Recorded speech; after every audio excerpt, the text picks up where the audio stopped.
Ali Baba et les 40 voleurs, présenté par Anis. Dans une ville d'Orient vivaient deux frères, Qassem, riche et avare, et Ali Baba, pauvre et très honnête. Ali Baba était bûcheron et vivait heureux avec sa femme. Un jour qu'il coupait du bois dans la forêt, il entendit un bruit de chevaux qui s'approchaient de l'endroit où il travaillait.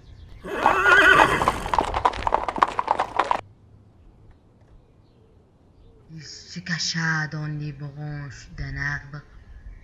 40 voleurs chargés des sacs descendirent de chevaux. Le chef des voleurs s'approcha d'un rocher et cria: « Ces hommes, ouvre-toi !» Le rocher tourna sur lui-même et découvrit l'entrée d'une profonde grotte. Les 40 voleurs entrèrent avec leurs sacs sous les regards stupéfaits d'Ali Baba.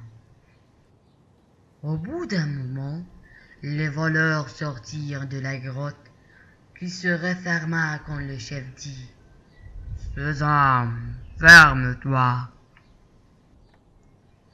Quand les voleurs s'éloignèrent, Ali Baba descendit de l'arbre.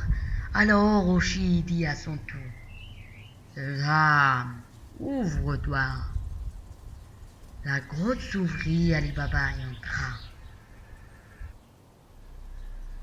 Quelle merveille! La grotte est regorgée de trésors que les voleurs y avaient entassés. Ali Baba chargea son âne avec des pièces d'or et mit du bois par-dessus pour les cacher.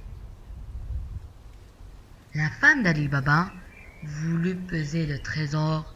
Elle achit la femme de Qassem pour lui emprunter une mesure. La femme de Qassem mit un peu de graisse au fond de la mesure pour savoir ce que sa belle-sœur voulait peser. Quand la femme de Qassem récupéra la mesure, elle découvrit qu'au fond de cette mesure, il y avait une pièce d'or. Elle raconta le fait à son mari qui alla rapidement chez son frère. Et comme Ali Baba était bon, il raconta tout à Qassem. Qassem monta sur son cheval et se dirigea vers la grotte avec un troupeau d'ânes aussitôt arrivé. Il prononça les paroles magiques et la caverne s'ouvrit.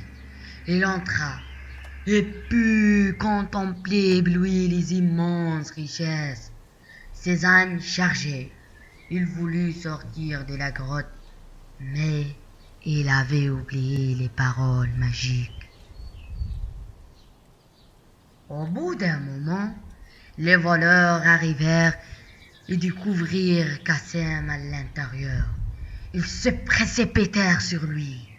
Il faisait déjà nuit et l'épouse de Qassem était inquiète et effrayée.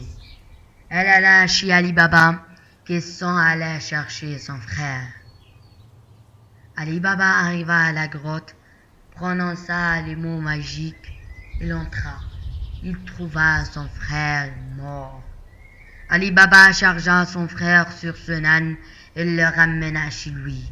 Ali Baba fit croire à tous que son frère était mort de mort naturelle. Ils reçurent les condoléances et l'amenèrent. En s'apercevant que le corps de Qassem avait disparu, les voleurs surent que quelqu'un d'autre connaissait leur secret. Le chef des voleurs envoya un de ses hommes faire des recherches. Le voleur reconnut un des objets qui était dans la caverne. Il fit une marque sur la porte d'Ali Baba et retourna à la grotte.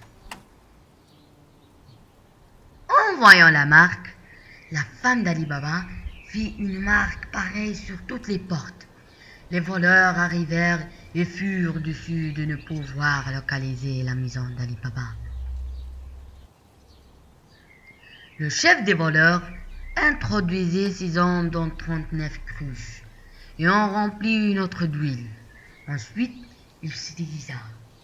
Le chef des voleurs demanda à Ali Baba l'hospitalité pour la nuit. Celui-ci la lui donna. La femme d'Ali Baba, qui préparait le souper, eut besoin d'huile. Elle entendit des voix dans les cruches et craignit le danger qu'il courait. Elle prit l'huile, la fit bouillir et brûla les voleurs avec l'huile bouillante.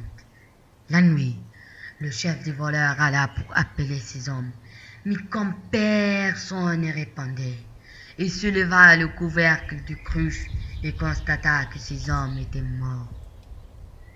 « Je dois fuir d'ici rapidement, se dit-il. On m'a découvert, je suis perdu. » Quand le chef des voleurs fut parti, la femme d'Ali Baba lui raconta tout ce qui s'était passé. Ali Baba enterra les 39 voleurs et remercia sa femme pour ce qu'elle avait fait. Ensuite, Ali Baba alla à la caverne, prit quelques richesses et put vivre heureux avec sa femme. La fin.